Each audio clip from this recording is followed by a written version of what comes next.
So the next session will be moderated by Anders Lund, who is the director of the BRIC Institute in Copenhagen. Thank you very much. I can maybe say a few words. I was humbled to be here because of all the very, very nice presentations that we have seen so far. And I don't have a particular background in creativity that sort of enables me to sit up here at all. I'm the director of the BRIC Institute in Copenhagen. My name is Anders Lund.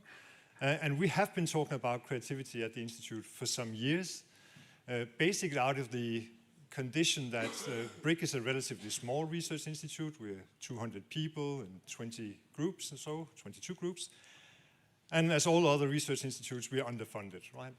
So what can we do with the resources that we have in order to make an impact, in order to really make a difference, right?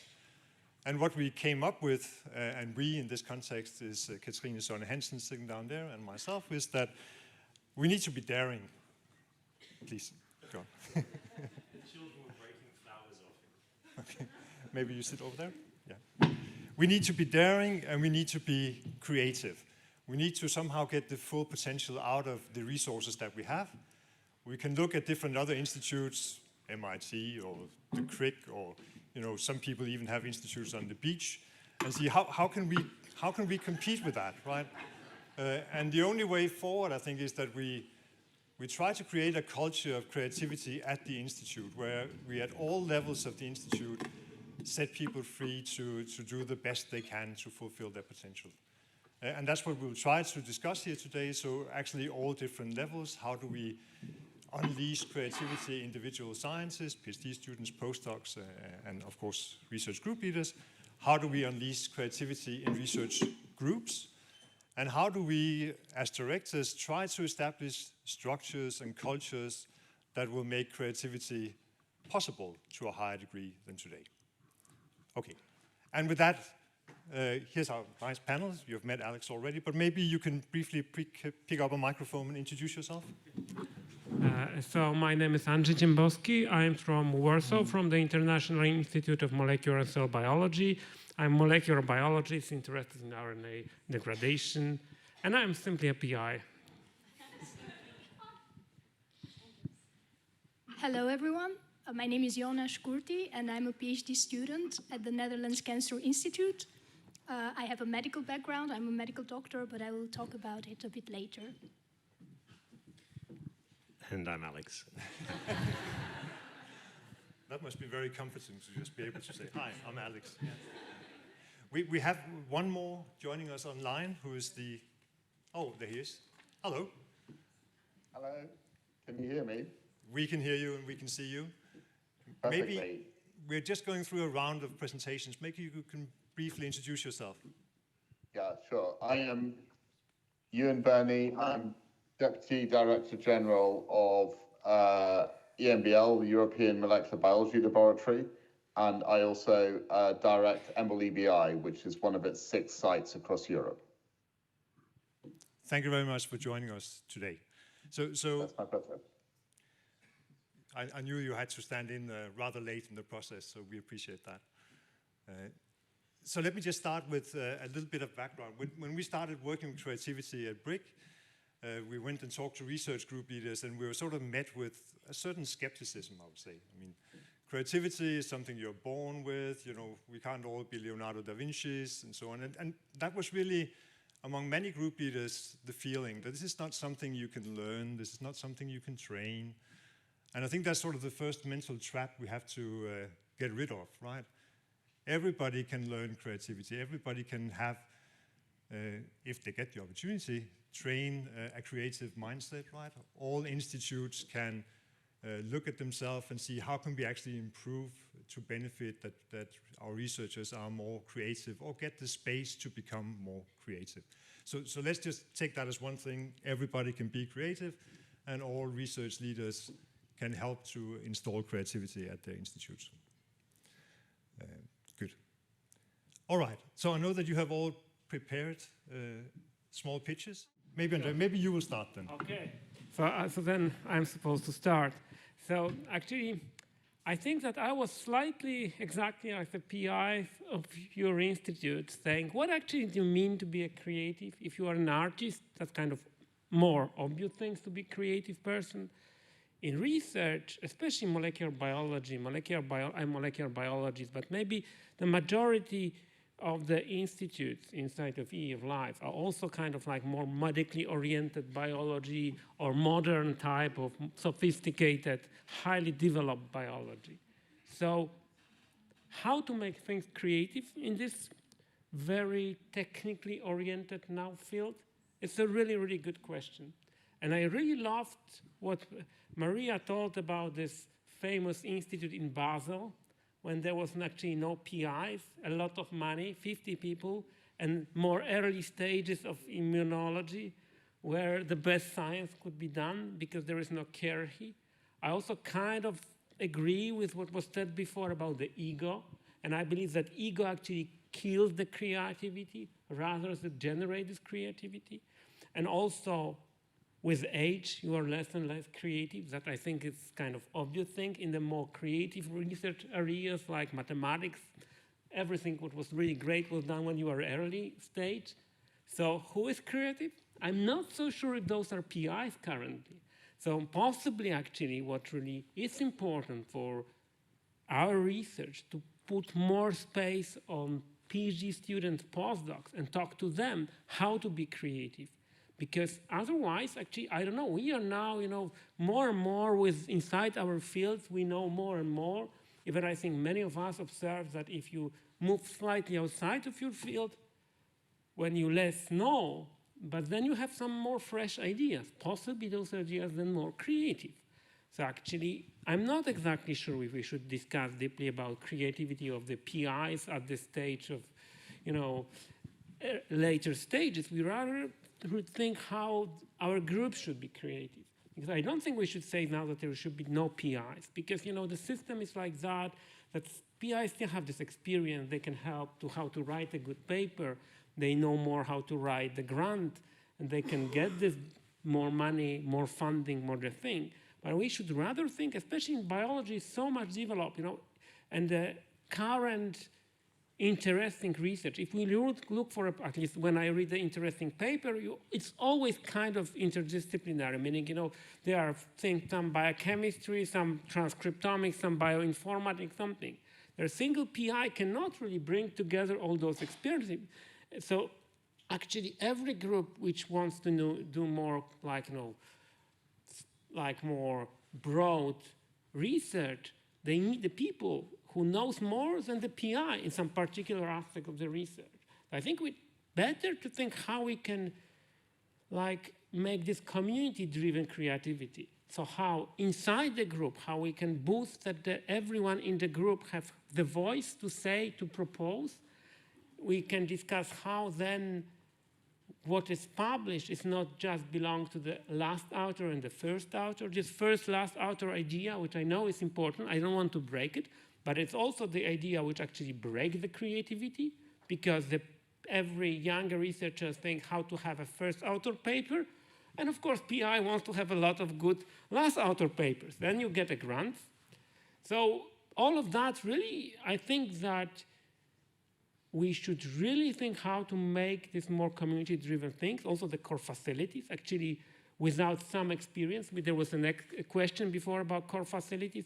We really should think how also them engage in the creativity of the research group.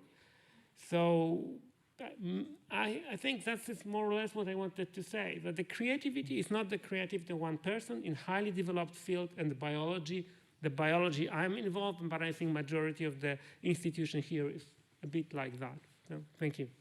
Thank you. Maybe you want to try again? Yeah. Yes. So, and just for the audience, you will hear small pitches here first, and then we really want to broaden it out and have an interaction with the audience and the panel rather than just a panel discussion. Right?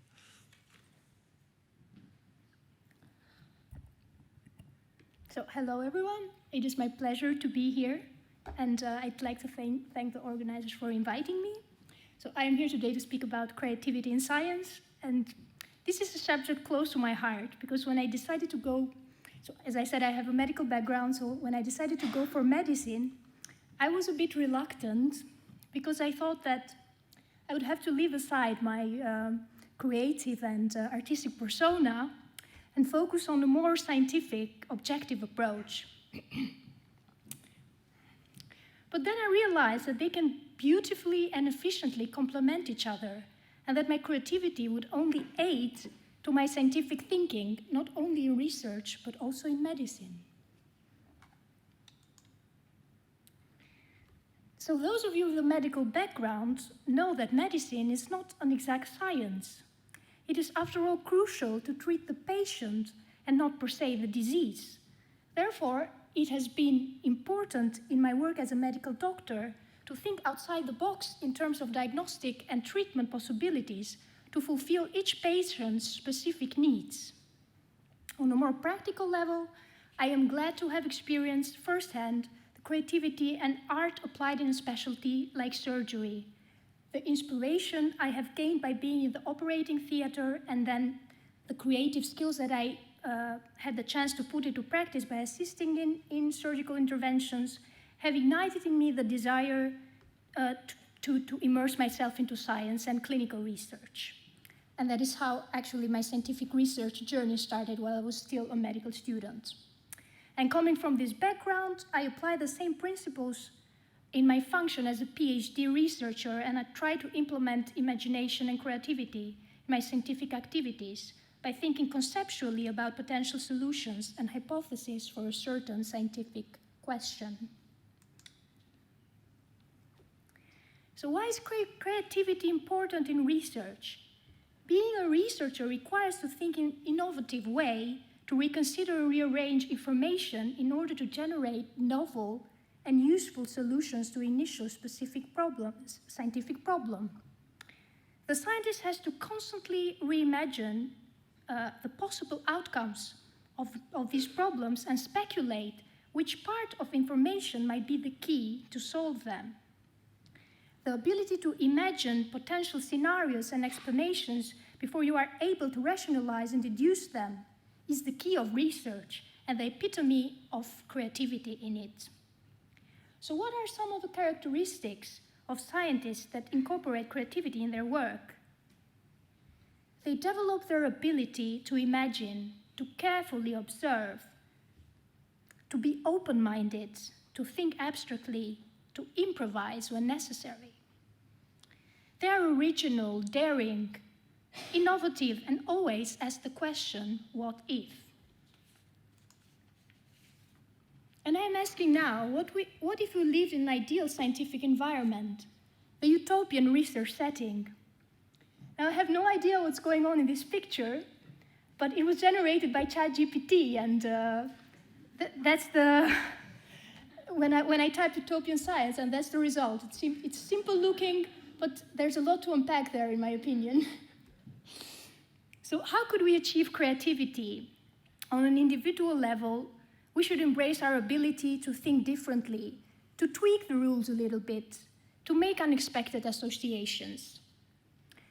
One example of that is lateral thinking, which is the generation of new insights and restructuring the existing patterns to challenge established paradigms and create new ones. Another example that I like using a lot, still to my day-to-day work, is unfocusing the mind. Now, I know that sounds a bit counterintuitive, but please bear with me.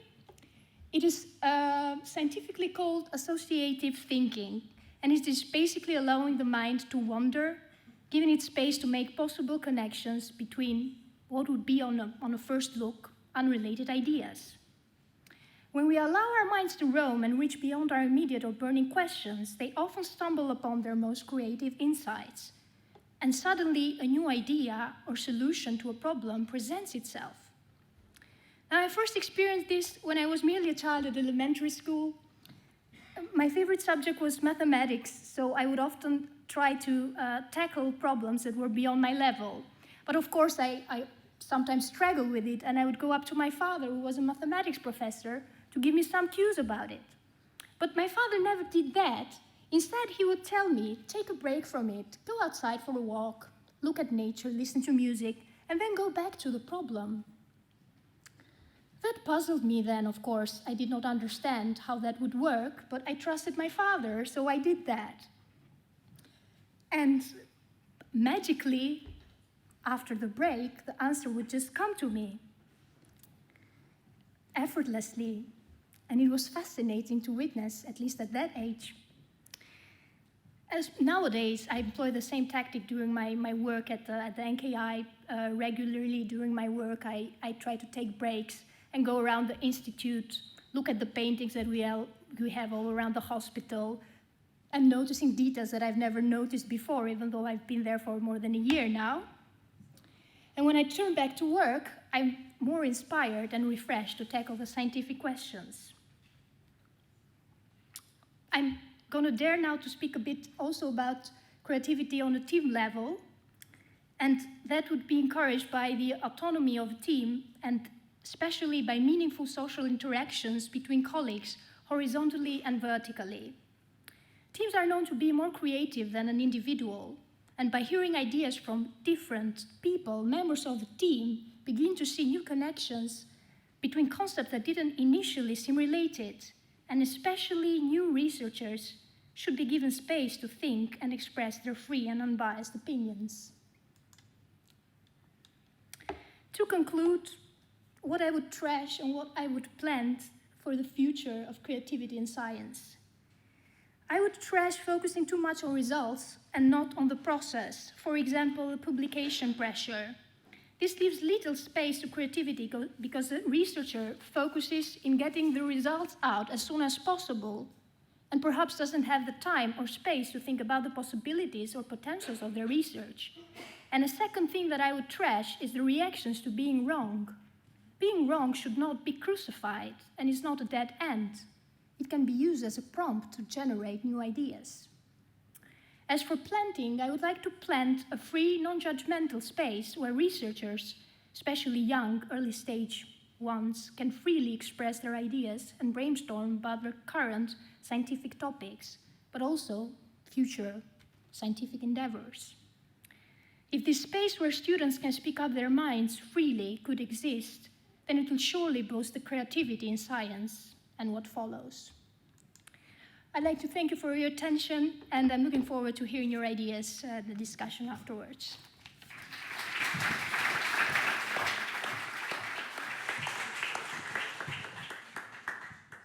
Thank you very much. Can we get Ewan back on the screen again? There he is. Good. Alex, obviously you gave a stunning speech earlier today, and I think we had quite a lot of insight into your thinkings about creativity, but maybe you can give a brief overview of what a very creative institute should look like.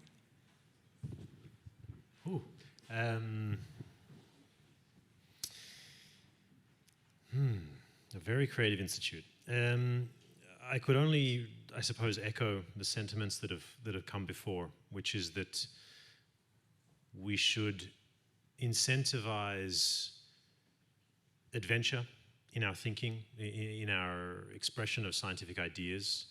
I think we do need to identify and recognize that hierarchies can limit the ability of creative thought, can limit the kinds of discussions and the confidence that especially junior people might have in expressing more adventurous ideas. And I would somehow, and I mentioned this very briefly, but I would somehow look to challenge this ever-mounting mountain of research that is appearing. Even in my relatively short career, I think one thing I've experienced is that we repeat cycles of fads, and there are new labels for old ideas. And if we can't escape from that, then of course we're doomed to just repeat the same mistakes of the past. And so somehow I would look for, in a dream institute, and this is, you've asked me for a dream and I'm giving you a dream, I'm not giving you practicality, is some way to acknowledge the work that's gone before, so as to not repeat things under different guises, but also to allow adventurous and creative ideas to bubble through in formats that are not characterized by scoring points or towing the line or doing what your seniors have done, to somehow incentivize just those ideas, not necessarily that they end up, which would be fantastic, of course, in major grants, but to incentivize this sort of old concept that the best science and the best ideas come from dialogue and not from, we had the concept that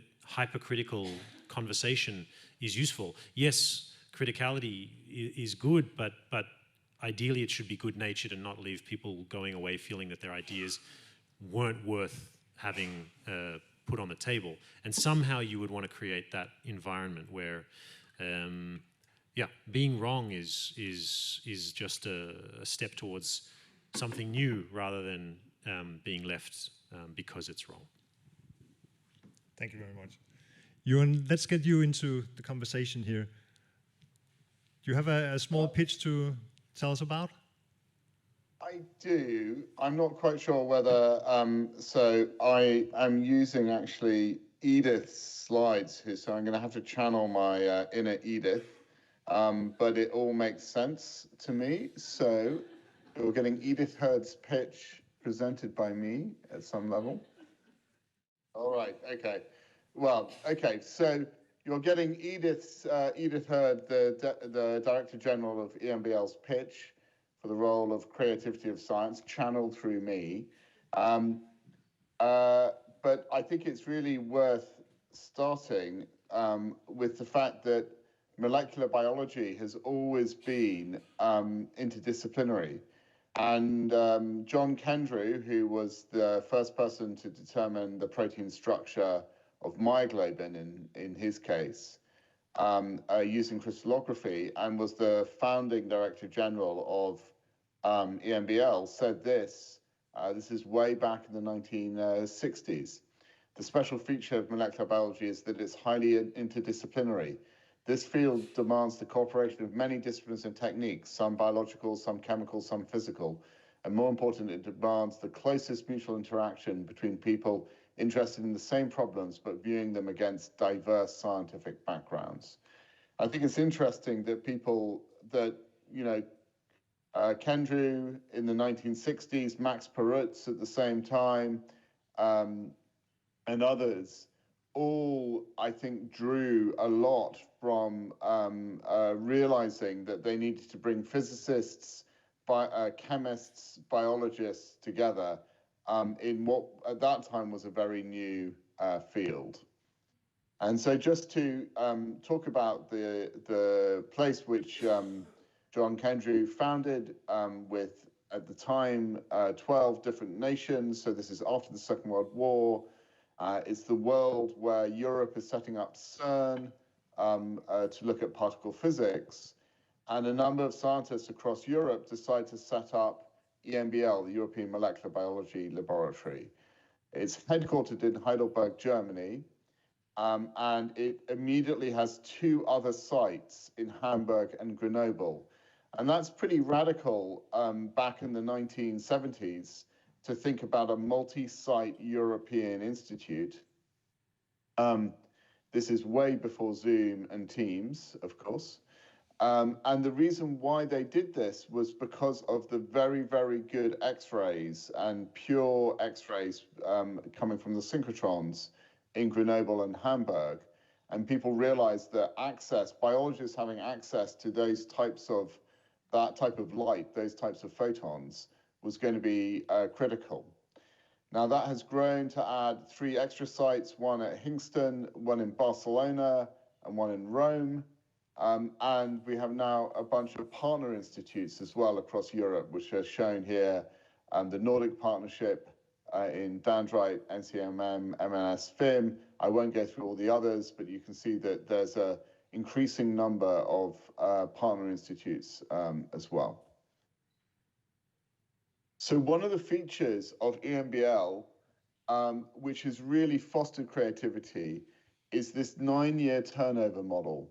So we have a legal requirement that nearly everyone, so 83% of staff must leave after 9 years, and we're not allowed to break that. And for all sorts of reasons, we make that actually about 10% or under 10% of staff are beyond 9 years. And this means that there's a huge amount of turnover, and that goes across the entire organization. So the faculty, the postdocs, the pre-docs, we have extra rules for postdocs and pre-docs. So postdocs can only stay up to 5 years at EMBL, pre-docs can stay to 4 years, and we cannot hire as a postdoc someone who's been a pre-doc, a PhD student, and we cannot hire into our faculty a postdoc without them going away for a year.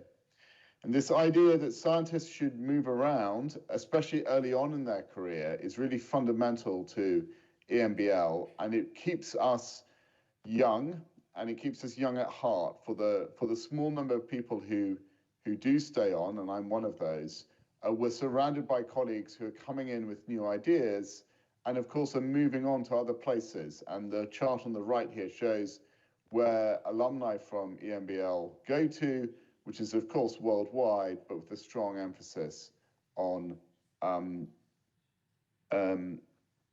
Europe.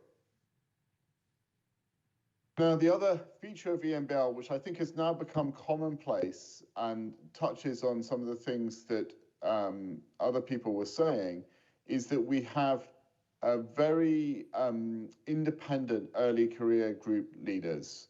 So the PIs, who are often straight out of their postdocs, some of them come straight after their PhD, they do no postdoc. They have 9 years and they have freedom. And actually, we have quite strict rules guaranteeing their scientific freedom. It's written into our kind of constitution. So, for example, the Director General can't direct the scientists about what they can do. We assess them at halfway, and we help them further their careers, but we do not control the science that happens in their lab. And the other feature, which I think is an example, has become much more widespread, but it was quite novel in the 1970s, is the idea of having core facilities as part of your institute, which are therefore mutually accessible by all these different groups. And this allows the facility to really focus on being expert in delivering the right service to internal and, in our case, external users. And also means there isn't any ability to kind of empire build, because there are no empires to be built. You're really meant to work with the scientists in your direct lab and then interact with these core facilities. And this has been incredibly useful for research. There is a big part of EMBL which delivers experimental and data services to the world. I'll touch on that, but it's not really the topic of this, because although there's plenty of creativity, this is the world I come from, in that it is by necessity a little drier. But the other great feature here is the interaction with technology development. And this has been really important in X-ray synchrotron radiation, in microscopy, and in data science, where the development of technology, which again requires kind of out-of-the-box thinking and interdisciplinarity, then meets these aspects of biology. So we're showing one thing that came here from EMBL, the light sheet concept, which is now commercialized and used in many, many different places. And on the right-hand side here, this is new work by Liz Duke in Hamburg about looking at X-ray, using X-rays for effectively tissue block imaging, and to be able to get subcellular resolution in a wide field of a tissue. And that's really changing our understanding of cells. And Liz is really pushing forward the technology, allowing other colleagues to come and ask biological questions using it.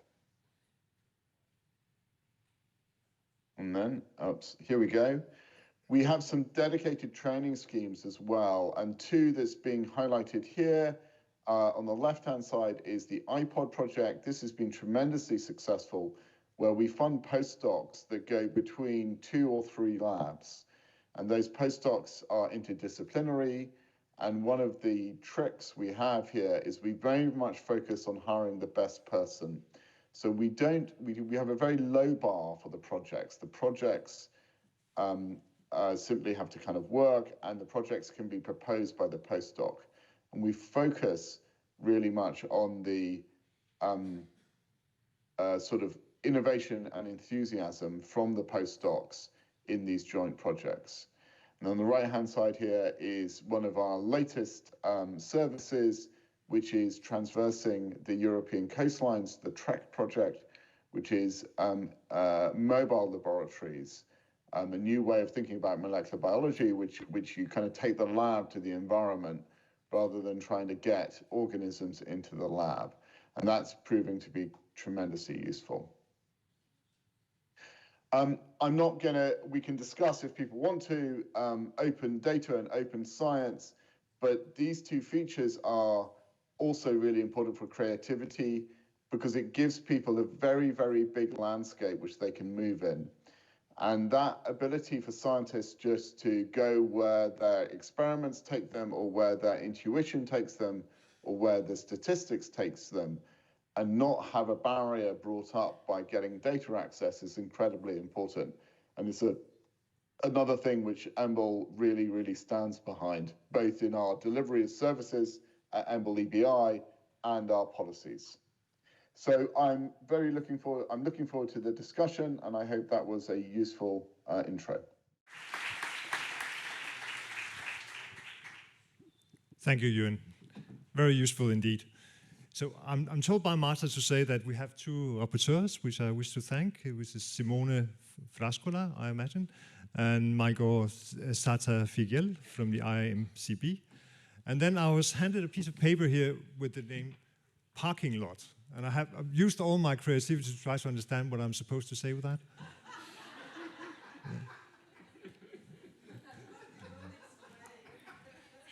Sorry. Okay, so we would like to invite everybody. Sorry, Anders, to put you on this difficult spot. Because we hope you have a lot of ideas to discuss about creativity, so we created an online parking lot. You received by email a link. You can go there and you can even talk here in the microphone when Anders gives you the microphone, or you can put your ideas there. And the rapporteurs will collect and summarize all these. And tomorrow they will give us an overview on their own personal opinions on this session. Okay, thank you.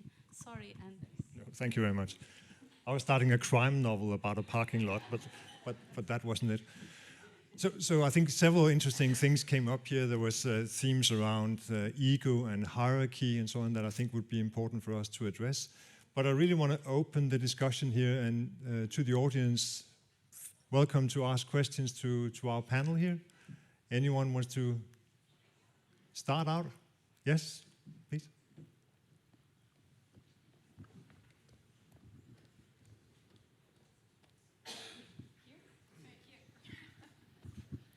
So thanks a lot for all this nice view on how we can foster creativity at the individual level or group level up to the institute. No? My question was triggered actually by one of Jona's comments. So how is artificial intelligence, what's the role that's playing in creativity? Will it kill creativity, or actually we can use it to boost it even further? Would you like to respond to that? Yes. I suppose it stemmed from my ChatGPT mentioning your question. So I do have an opinion about that, and I think that artificial intelligence, of course, on the first outlook, it makes things easier, and perhaps it might seem like people will be less creative because the robots will do everything for them. But I do believe that there's an innate creativity in each and every one of us. And even with artificial intelligence or other types of technology, we can still find our way to put our creativity in use and develop it further. So I don't think that artificial intelligence will be detrimental to our creativity. So I actually think it will boost the creativity because it increase the ability to do something. You do not know certain methodologies or whatever. You will just use whatever type of AI to help you. And then you will have kind of more time for being creative, especially for young people who have to spend the time to learn something. Now, possibly, or with the time, you will not have to know everything to do something with some your new, fresh idea, which comes from different fields. So I think it will for sure, it will have an ability to help us to be more creative, that's for sure. I think one element of concern that I would have is a canalization of thought. Obviously, any model that learns from existing information sources might have a bias initially, and we've seen this, of course, in many AI models, that there are inherent biases in the way they're making their predictions.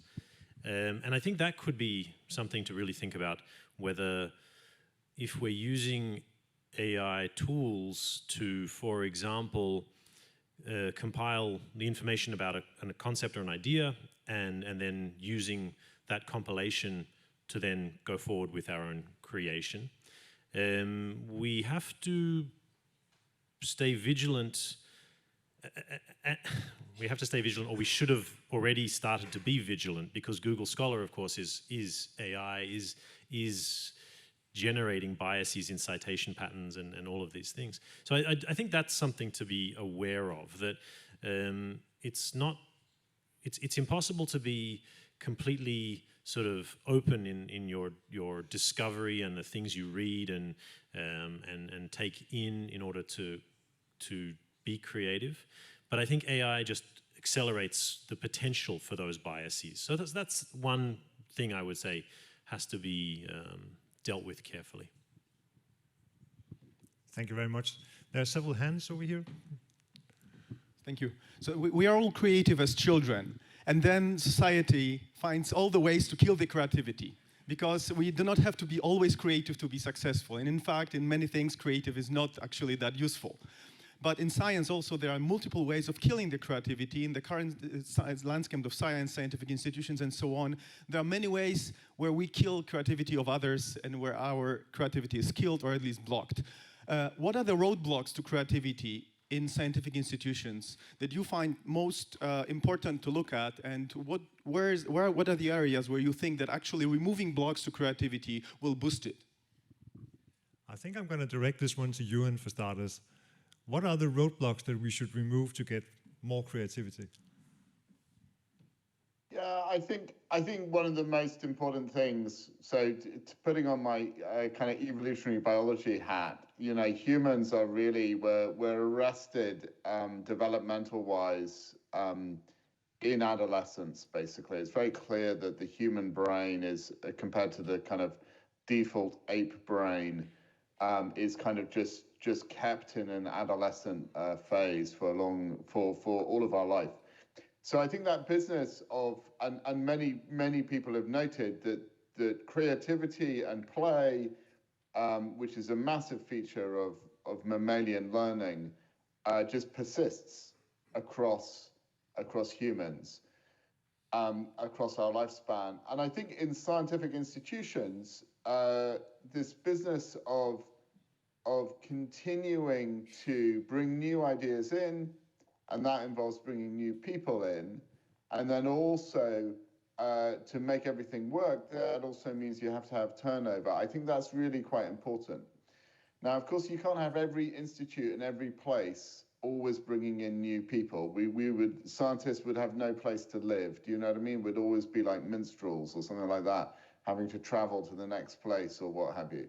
So it's not for everywhere, but I think in each kind of area where we do science, each city or region or like network, we should look for ways of making sure that there are people coming in, and that also means there's got to be some people who are going and taking their ideas elsewhere at different points in their career, I think.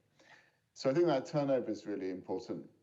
And then the other thing, which I've always noted, is I think there's something really exciting about bringing disciplines together when we can do it. And so, be it physicists, you know, one of the privileges of being a data scientist is we get to go sort of everywhere in not only biology but many other areas of science, and so I think that business of crossing disciplines also gives people a new perspective even on old pieces of work.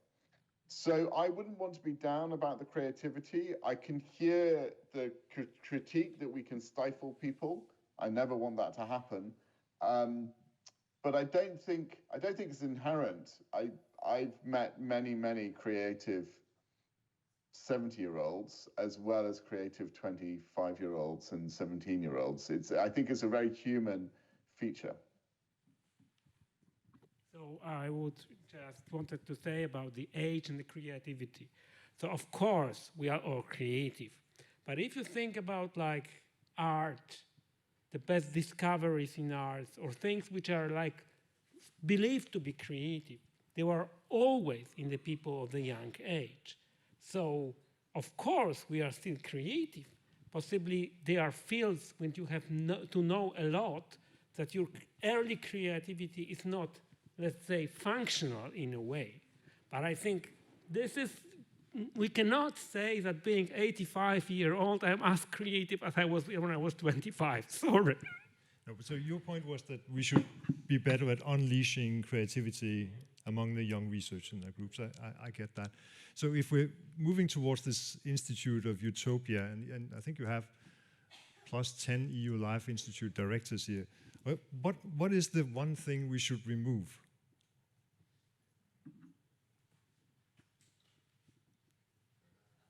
Well, we can open that out.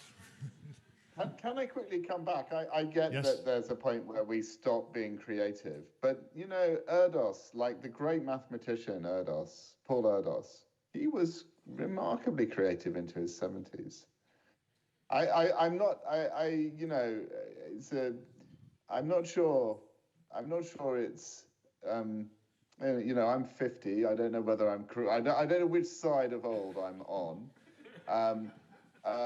But I've definitely, I enjoy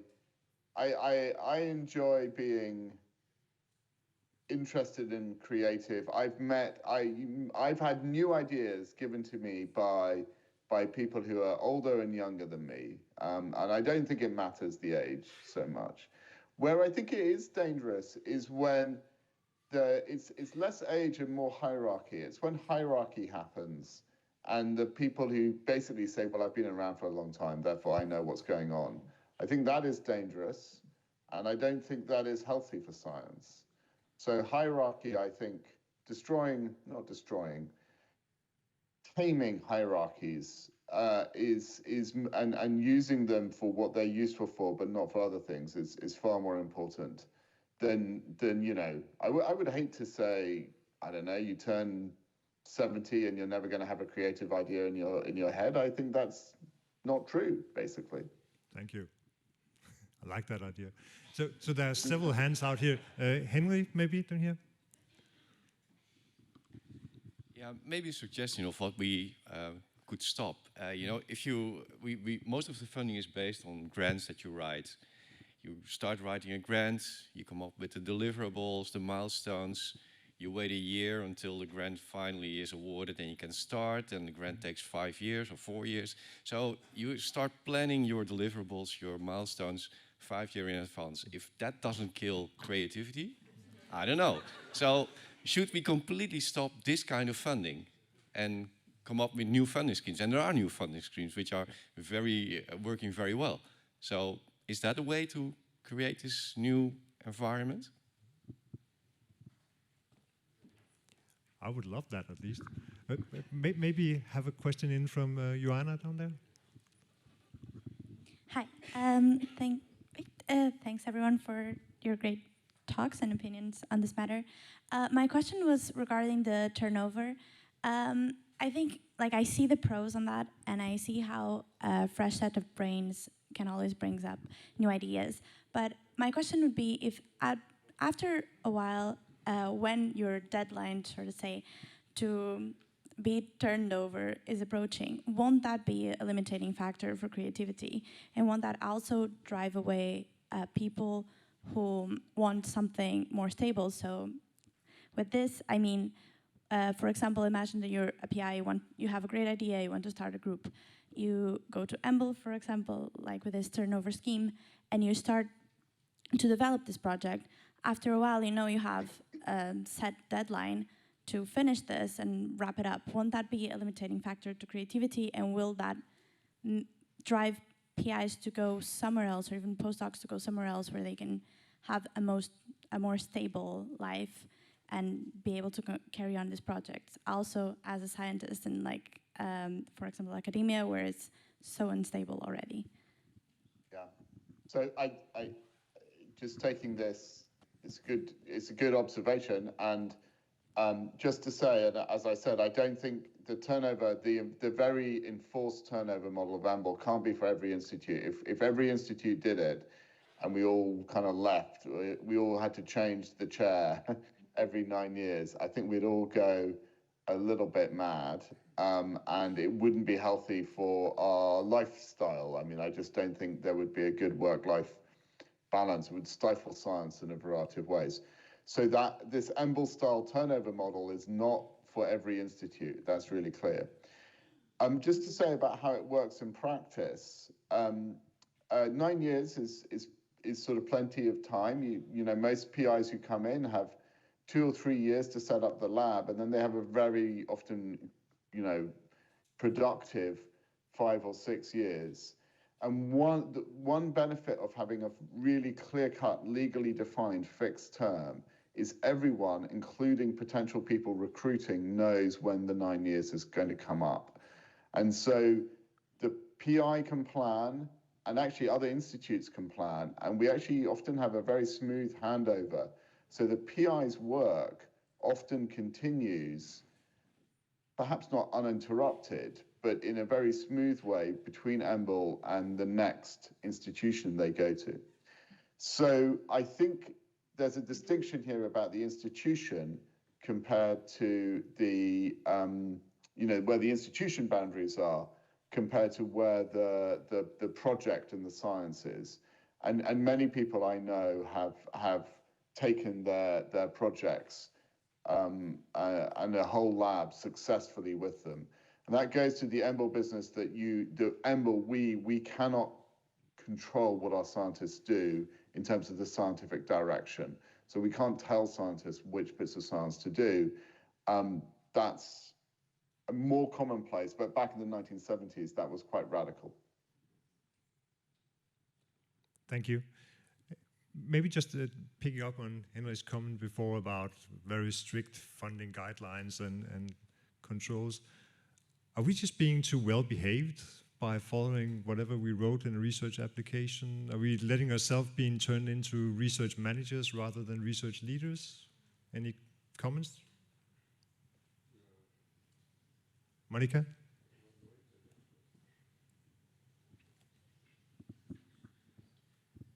Related to that, but it's for Alex. So in a way, Alex is then misbehaved, yeah, because he's not following the, you know, the career, you know, the papers, and he's like playing. And so the question for Alex is, how do people see you in the community of scientists? How are people that evaluate you, that seeing you, and how do you deal with that? What kind of barriers are there? That's the question, sorry. Yes, absolutely. And I think this speaks to the question and even speaks to this model, because I'm on the 9-year model, yeah? And effectively to make this, the stuff that I've shown you today is a weekend job, yeah? I still have my 9-to-5 job as a scientist, and if I weren't performing there, and I wasn't able to hit those deliverables and hit those promises in the project descriptions and hit those things, then the scrutiny would be massive, of course, because why are you you know, going to Art Basel when you should be, well, the answer is I'm going to Art Basel at 7 p.m. on a Thursday, and that's none of your goddamn business. But the criticism is relevant, and I think this, to me, obviously it has tangible benefits to the science, and so I do think it value adds. But I had to work double time to get both of these things into a sustainable situation. And in fact, now I get about as much research money, actual research money, from private art foundations as I do from scientific funding bodies. But that's been a personal journey, and it's, I actually got this question in the coffee break, you know, where do you apply for this money? Well, tomorrow I'm going to be at an opening, and with a glass of champagne, I'll be applying for money. I will be talking to people. I will be selling projects. It's a very different model. And so it doesn't fit well within this sort of structure. What I would say is that in terms of a research institute of the future, or in terms of these deliverables, could we imagine as a community a way to functionally differentiate high quality from low quality that doesn't rest on an H index, that doesn't rest on impact factors? Now, the reason I say could we imagine how to do this is it's not easy. It is so convenient to have a number on which you can rank applicants, or you know, in job interviews, you can compare these people on a level playing field. Is that really the playing field we want to be on? It's not the playing field I want to be on, and that's why I am misbehaved. I do think that there's a different way to communicate science, to be a scientist, to be creative, to be challenging, to present new paradigms. I genuinely believe that, and I endeavor to attempt to continue to do that.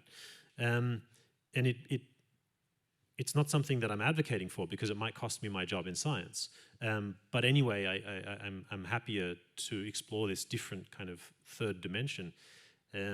So my only challenge would be, if in an institute of the future you didn't, yes, it's a science institute, but can you imagine what the scientist of the future would look like in order to populate those institutes of the future? And I think that's a question that the current model of discrimination and evaluation and impact factors and predatory journals and I don't know who's in the room, but you know, these Science and Nature group journals that publish 17,000 papers a year, all with impact factor 9. Come on. I don't know what's going on, but anyway, I won't go there. But just to say something very quickly, I think it also raises the question of creativity, not just in science, but also in managing your career, yeah? Which I think it's also very important when we think about productivity and about training our students. We probably don't want everyone to fit the same box, yeah? And people that generate their own paths in science, I think it's very interesting. Yeah. As we've heard earlier, there are not enough jobs for everyone to go into that box. Are you going to let me? I barged in. Okay, I'll say something. Is that no, okay. I didn't realize, I mean, there were other questions before mine, that's all. Please okay, go ahead. Here we go. Okay, so it's just, we've been very close to the idea that I want to put out now, and that is that young people are certainly very creative indeed, and they take on challenges and they work very hard at them. And my recommendation, so to speak, for improving the creativity rate per head would be to try to shorten the developmental educational period for most young people who want to go into science.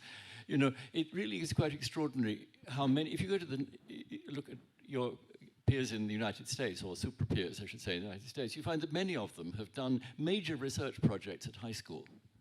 It's quite common, and then they go off to their undergraduate career, but they've got a sideline working in a research lab, full time essentially. I mean, they're doing well. they have a third dimension in their lives.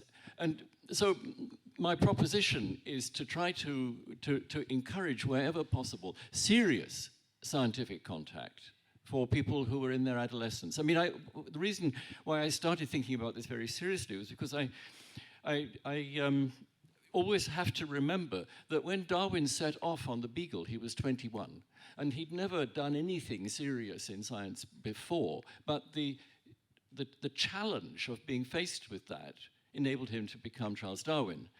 And it's also worth remembering that the captain of his ship, 60 people under his control, 5 years around the world, was 26.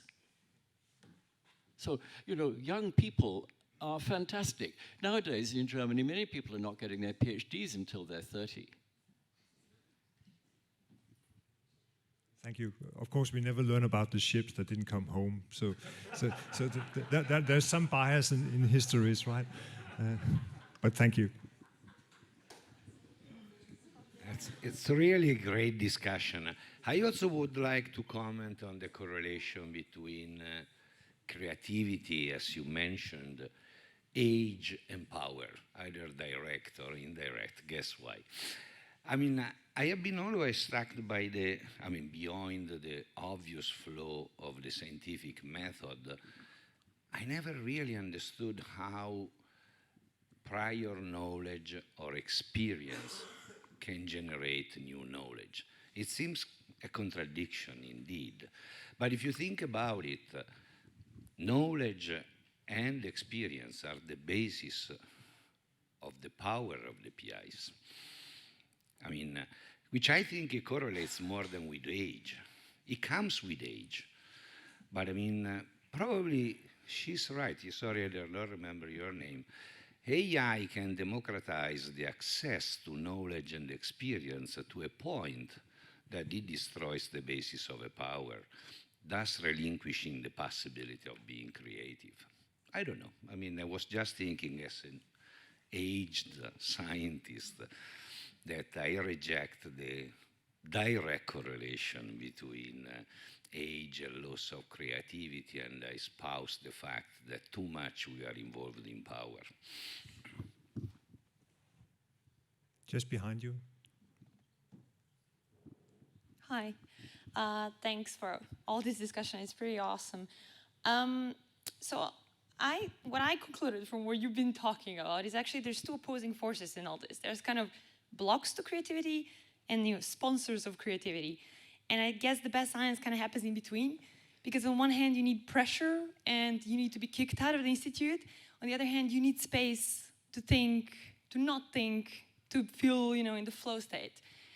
And in my experience, and some also research shows that actually the most creative people are leaving. So I'm just wondering, how can we keep them? Like, how can we keep enough pressure and yet enough play to keep PhDs, postdocs in the game who are very, very talented? I guess question for all the leaders, I don't know.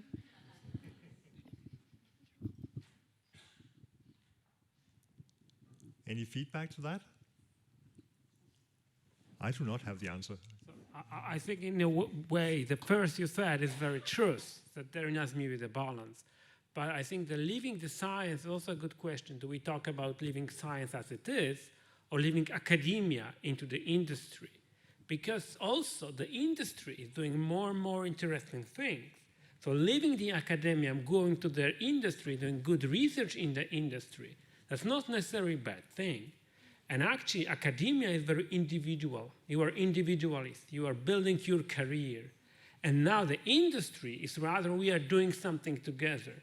So in some particular cases, AlphaFold, for example, too. That's a really great example. Also a great example how AI helped us now to be more creative if you are not a structural biologist. Yeah. Sorry, can I add something to that? I'm going to take up what Maria Lepine mentioned before about opening the science. So I believe that for every single scientist or people that are related to science in some way, science is part of our lives. I always say for me, it's a lifestyle.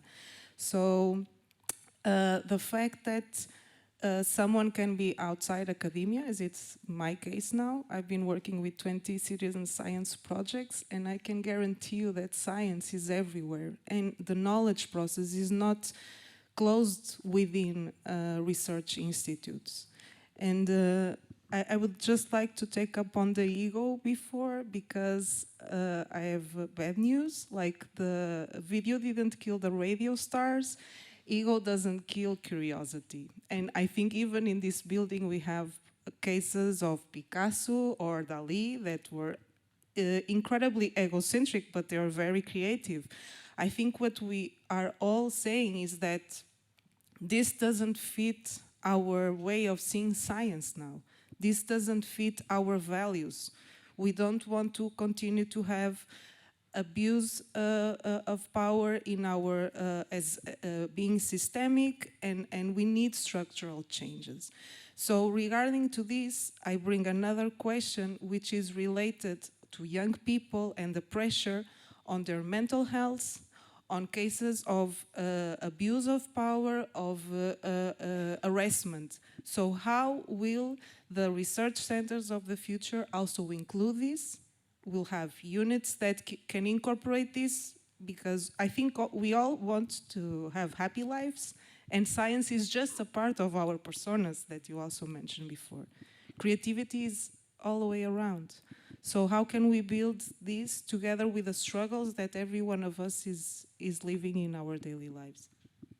I just wanted to clarify that, I never said that the people with a great ego are not creative. They just kill the creativity of co-workers, and that's the problem. Yes. And there's also a distinction between healthy ego and toxic one.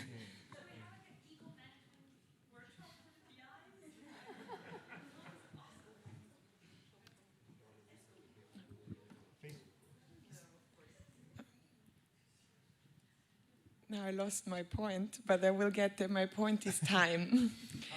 So we're talking about creativity, and I really like the concept on unfocused thinking.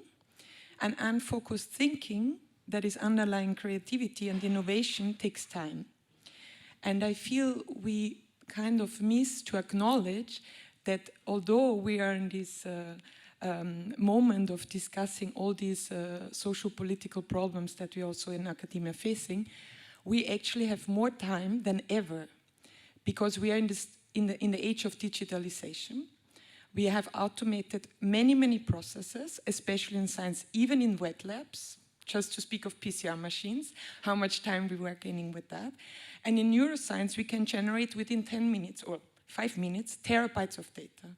So my point is here that it's not that we cannot generate enough data to answer our important questions. It's more that we don't have enough time, not to only analyze the data, but to also reflect on the data, to be creative on the data, and to integrate the data. And that's my point. So maybe we can collectively agree to not run always against time, but with time. Thank you very much. So, who's next? Sorry. Yes, please. I noticed with the EMBL map, and I guess it's also in the nature of the name, but most of the people moved to Europe or Australia afterwards.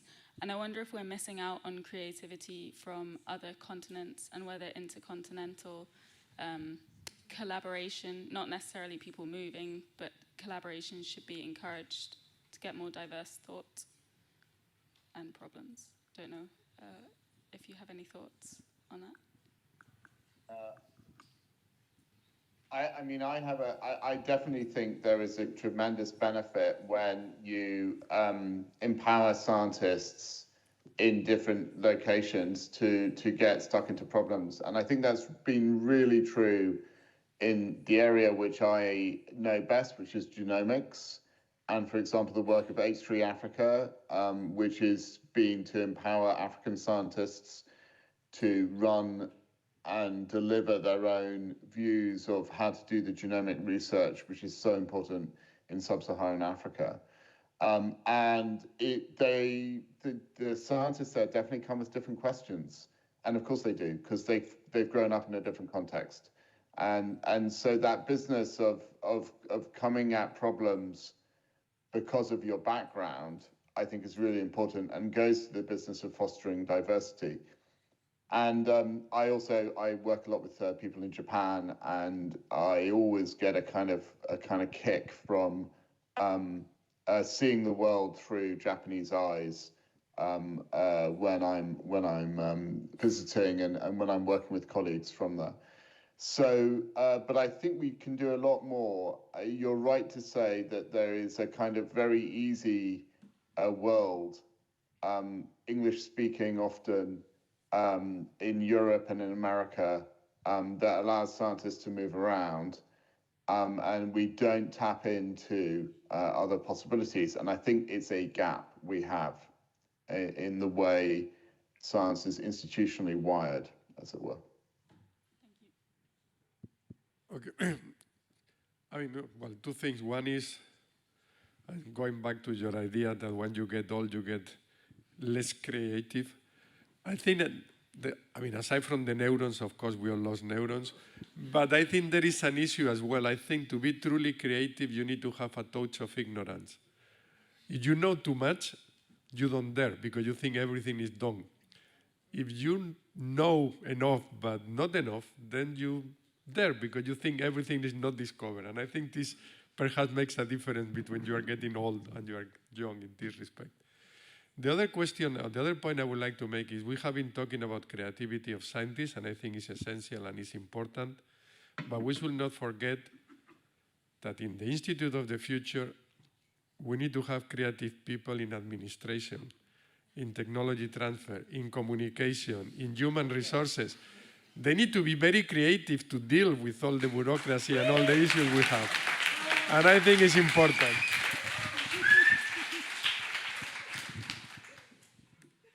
Even the director needs to be creative.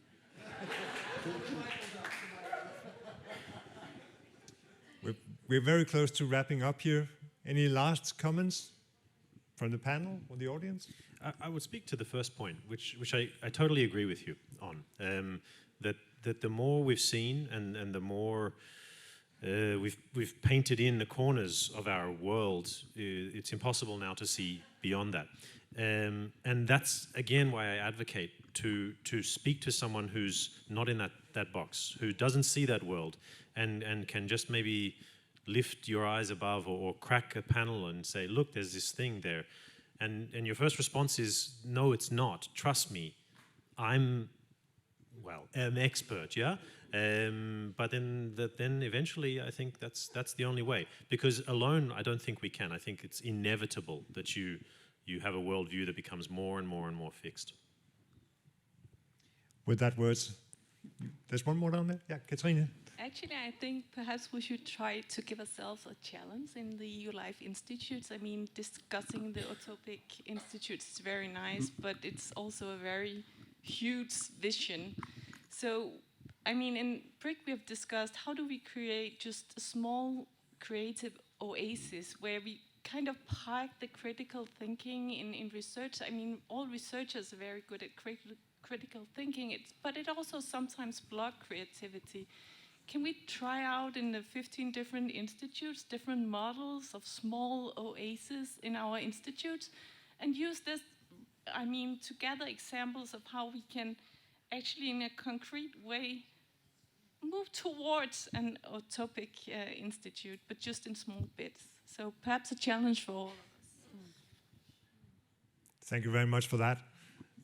Trying to wrap this up, I think, is not the easiest task I've ever had. I think it's very clear that in the Institute of the Future, we need less ego and certainly not any toxic egos there. We need hierarchies to be there, but tempered to some extent so that it doesn't suppress anyone. We need time to look at the data that we actually generate. I think there are famous quotes saying that we are drowning in data but suffering for knowledge, right? So that will be also a thing of the future. We need to tap into the inherent creativity of young people at an early stage to get them interested and into science at a time where their brains are maybe at their best. And then we need creativity everywhere, in all parts of the organizations and not only in the labs, right? With that, please help me thank the panel.